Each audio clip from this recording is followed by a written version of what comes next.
اچھے اور برے خواب۔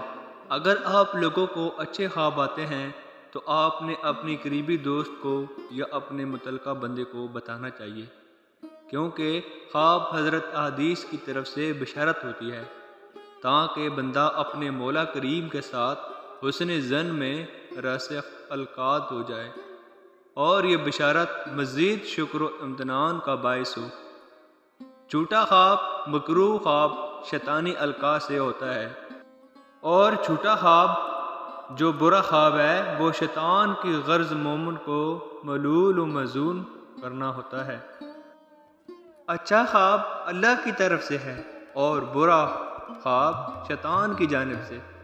بس جب کوئی شخص پسندیدہ خواب اچھا خواب دیکھے تو اس کی کسی شخص ایسے کو بتائے جس سے محبت و اعتقاد ہے، اپنے فیملی ممبر سے اپنے والدین کو بتا دے۔